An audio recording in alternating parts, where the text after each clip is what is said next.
Hello everyone, it is the Bookatarian here for another video. Today I am filming my February TBR.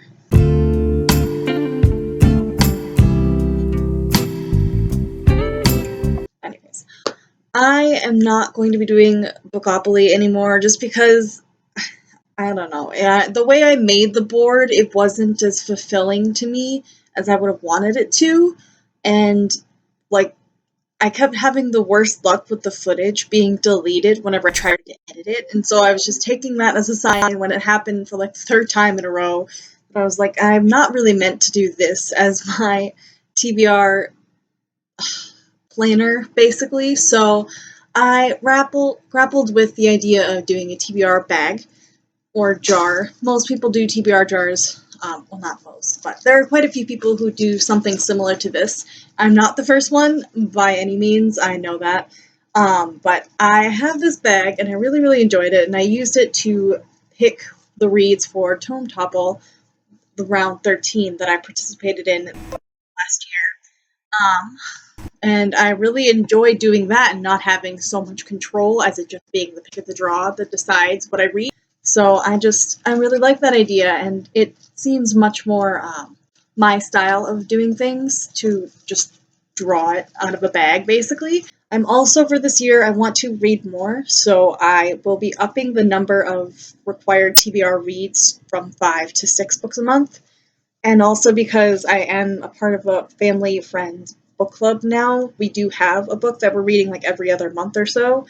And so with that and all the other things that I just want to read, it would just be easier if I up the number a little bit. I mixed all of the slips as I was putting them in, but I will do a little bit of a mix as well. They're all on Post-it notes, so a lot of them are stuck to each other. So I'll just de-stick one of them, and they're not color coordinated in any way. They're just all random, even though they are on color Post-its. Anyways, first draw, get one.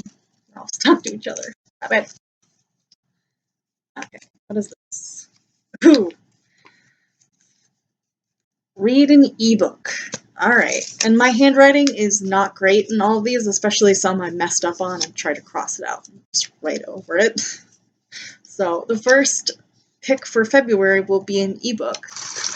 Pick number 2. Oh. I will be reading a, wow, that's horrible, a classic. Okay. I mean, it says I gotta do it, I gotta do it. Sad book. Oh, okay.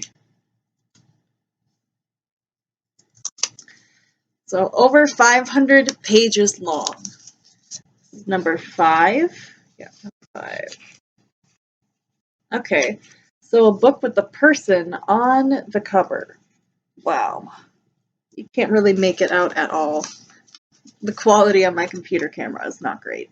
I'm aware of this. Alright, so final draw. Ooh! Wait, is that... Okay, so we've got our first coordinate, which is 5-3. Or S3, if people can't read my handwriting. All of my 5s come out as S's, so people get really confused if they ever have to read a note for me for any reason. It's 5-3. Okay, so I have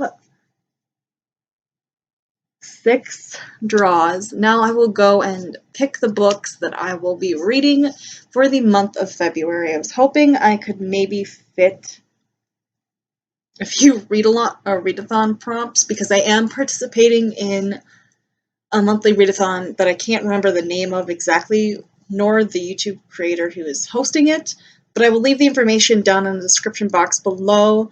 It is a month-long readathon, and it's ironically not about Valentine's Day. I specifically didn't want to participate in one that would make me read a heck ton of romance, because I'm not a romance person by any means. For the prompt of an ebook, I am going to be reading my family friends book club pick for January and February, which is The Devil in the White City, Murder, Magic, and Madness at the Fair That Changed America. It's basically a true story / nonfiction, historical fiction. I don't really know how to classify it, I'm just gonna basically tell myself it's historical fiction because it's based on true events. I don't know.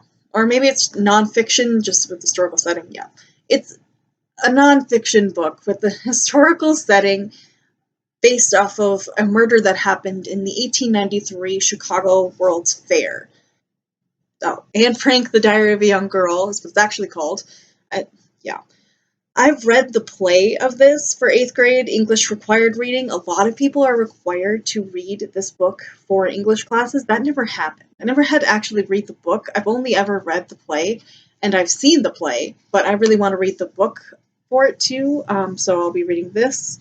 It's nice and short, and I know everything that happens, so it'll basically just be a reread, hopefully, but I'm really looking forward to finally being able to say that I've read this. So for a sad book, we've got Orange, The Complete Collection, Volume 2 by Ishigo Takano. And this follows a group of friends in high school who the main character, Naho, receives a letter shortly after the arrival of a new student in their class telling her that if she does not do things differently than she does, coming the next year, the new student will be dead, and so future her is trying to prevent his death from happening. And I realized I didn't summarize what The Diary of a Young Girl is about. It's about a girl who is a Jew in Amsterdam. She lives in Amsterdam when the Nazis invade and her family goes into hiding to avoid being sent to concentration camps. That's basically what that's about. Anyways, so yeah, back to Orange.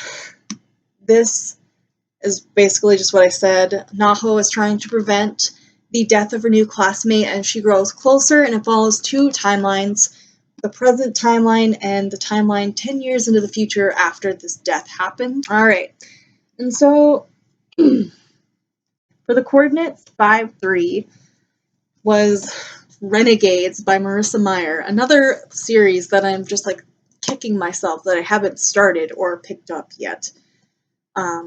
This is so it's in a futuristic world basically where superpowers are a thing and superheroes are also a big part of the culture. And there's this group called the Renegades who are basically a renowned, like super powered group of people who are trying to dismantle or overthrow the government of some sort, something like that. And Nova is one of the main characters who is trying to take down the Renegades, and the other character, Adrian, is a member of the Renegades, and they meet, and the plot thickens from there. For the book with the person on the cover, I'm going to be doing my reread of Daja's book from Tamora Pierce, Circle Opens, continuing on with my Circle of Magic-Along that I've been doing since December. So I'll be reading that book to continue on with that read-along that I've been doing to try and catch up before I start the most recent series in this world, which is The Circle Reforged, I think is what it's called. So yeah, I'll be rereading Dodge's book for this prompt, and the last prompt, which is a book over 500 pages, I will be reading The Obelisk Gate, which is book number 2 in the 5th season series by N.K. Jemisin, and how do I summarize this book? Oh, yeah. It's basically apocalyptic fantasy that follows the world as it's ending. And I don't want to say too much more to like ruin the effect because I went in knowing basically nothing except for the fact that the world is literally ending, and I think it's better to go in that way. So it's the 5th season follows the world as it's ending, and you follow a plethora of 3 main characters, all of them girls and women, and just as they go through this ending of the world. So that is all for the drawed picks that I want to read this month. However, I do have one more read that I wasn't able to make fit in these prompts that I really, really want to be able to read. If not before the end of January, then it will roll over into being reread this month of February. I really want to do a reread of the Grisha trilogy because if you don't know, if you're not a fan of the Grisha trilogy, the adaptation for the Netflix TV show of the Grishaverse is coming out on April 23rd, and I don't remember hardly anything about the Grisha trilogy. I read the Six of Crows duology recently enough that I still remember plenty from it, but there's a lot that I've forgotten about the trilogy that started this whole thing, so I want to reread the whole thing before the series comes out, and I will end it. So yeah, that's basically all I have for this video today. Thank you so much for watching. Comment down below what you guys are planning on reading this month. If you've read any of the books that I've talked about, did you enjoy them? Just let me know. If you like this video, hit that like button, subscribe if you are not and you like this content and would like to see more. Again, thank you all so much for watching. I hope you all have a very great day, and I will see you all in my next video soon. Bye!